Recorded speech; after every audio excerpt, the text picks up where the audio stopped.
Oh, we're off to a good start. Hey guys.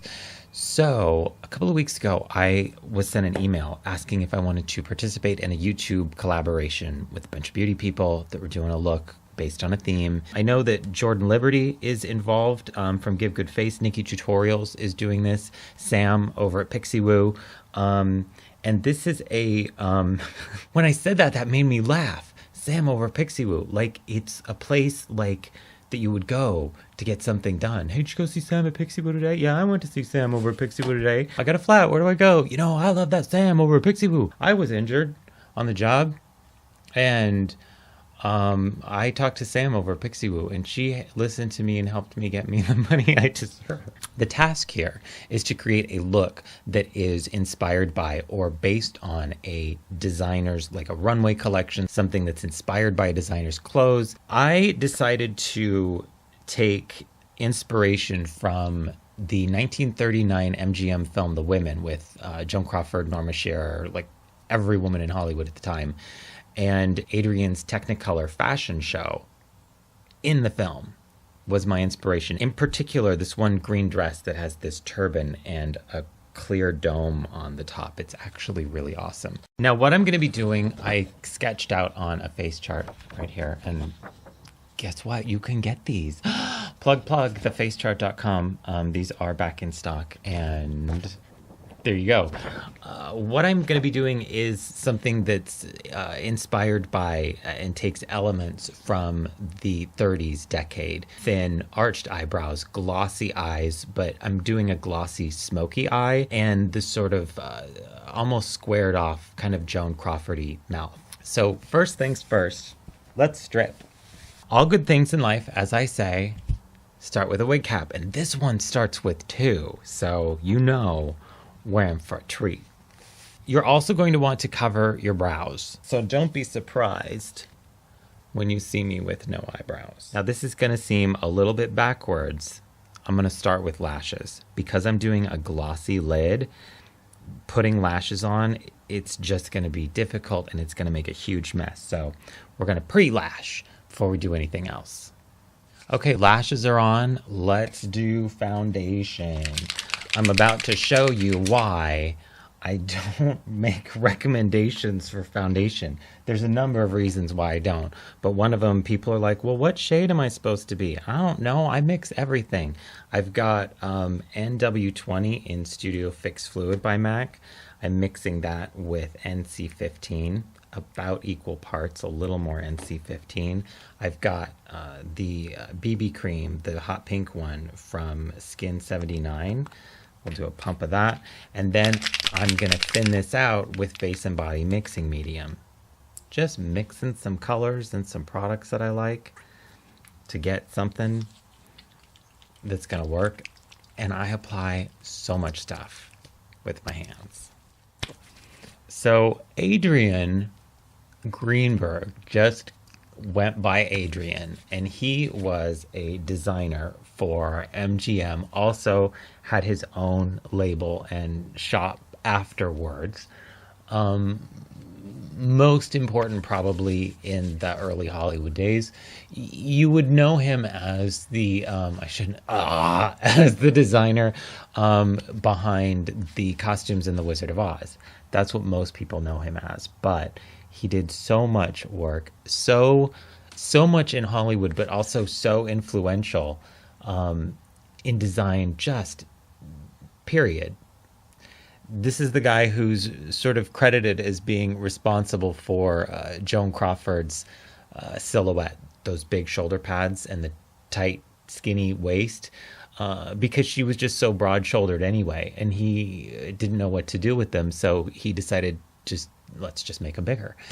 And that look really even sort of trickles into the 80s with the power suit and the big shoulder pads and the cinched in waist. So this is very much an iconic fashion designer, even if he's mostly known for doing predominantly movies. It's still influential. It's still pop culture. Let's go in and do a little concealing now. You'll notice that I'm doing the face kind of, I guess, what I consider to be backwards. I'm doing the eyes last because I'm going to be doing a lot of gloss, and gloss just creases. But it's supposed to. That's actually kind of part of the look. There's a couple different ways that you can do glossy eyes. A lot of times you'll see people put the powder, the look on, and then press gloss on top of it. Absolutely nothing wrong with that. I find that by making a sort of a mixture, like a gloss base, and then sort of spreading it on the lid as a gloss, I have a little bit more control and I get a little bit more playtime before it starts to crease. All right, let's hit this with some powder. Now, before I move to the brows, I did a test of this look and I did the brows a little lower and a little further out. I really liked that. For the photo shoot, I did them higher and more of an arch. I was going for sort of a Jean Harlow kind of a thing. The one thing I do think is important, though, is to start them much farther back than you might normally do. So I'm sketching these out with powder.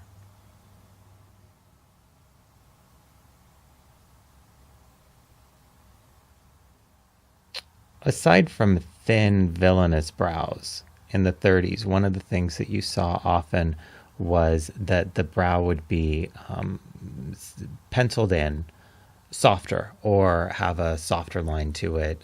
You could use powder if you wanted, and diffused more on the bottom side, and then there would be a harder dark line drawn just across the top of the eyebrow to define it. Just a little bit of contour. I'm usually very light-handed on the contour work. I don't like really heavy contouring and highlighting. Save that for Photoshop.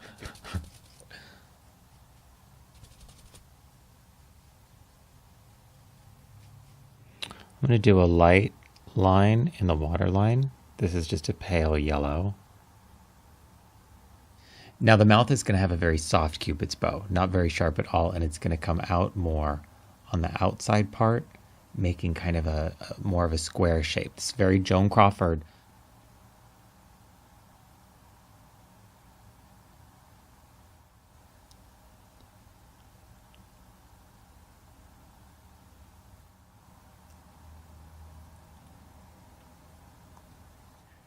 And that's just a deep plum liner. I'm going to fill that in with a lipstick now. I'm going to darken the brows, and then we're going to move right on to the eyes.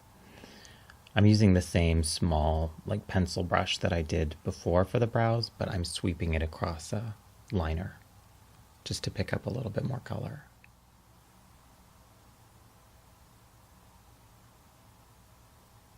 There's one.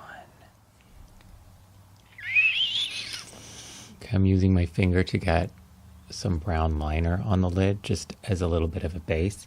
I literally just wipe my finger across a pencil and then press it in. If you haven't seen The Women, the original version, not the horrendous remake,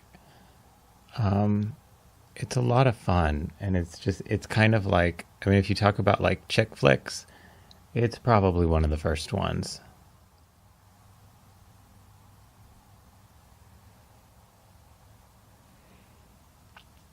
That's our glossy brow bone.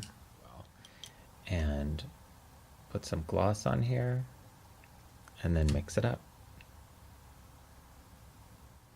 Okay, swirling my brush in the product. I'm going to start tapping that in. Don't worry if it looks a mess. It's going to look a mess, because you're going to be kind of patting this out and blending it. You'll need a couple brushes for this. Now, if you want, you can keep building intensity and color here. You can put a layer of gloss on, and then with the color, that gloss cream, and then you can put some powder on, and then some more gloss, and then some powder, and it will just build the color intensity up. It'll still crease, but it'll be just a more intense, rich color. Now, in the 30s, glossy eyes were popular, but it was mostly a just put like some Vaseline or something on your lid, and that was it, not color and gloss. There also weren't a lot of makeup options, so you often just saw makeup being some sort of a version of a smoky eye. I just decided to kind of combine the two. And there you go. That is the look. Now, before this creases, let's put some mascara on. Lots of mascara. Black mascara. This isn't exactly, obviously, I've said before, an accurate 30s look. The severity of the color around the eye does call to mind sort of a 20s kind of a vibe. One of the things that I loved about Adrian as a designer is that when he would do something historical, he wouldn't just give you historical accuracy. He would sort of give you a nod, a visual suggestion of historical accuracy, and then embellish on it. Make it very flamboyant, make it very big, put a big bow on it. Something like that.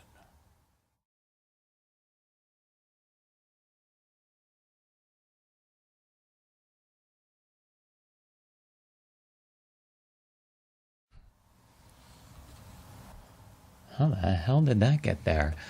All right, guys, that's the look. Thanks so much for watching. This is the 1930s, the women, gowns by Adrian inspired look. This is inspired by Adrian's fashion, his aesthetic, his approach to design, as well as that sort of early Hollywood glamour that I really love.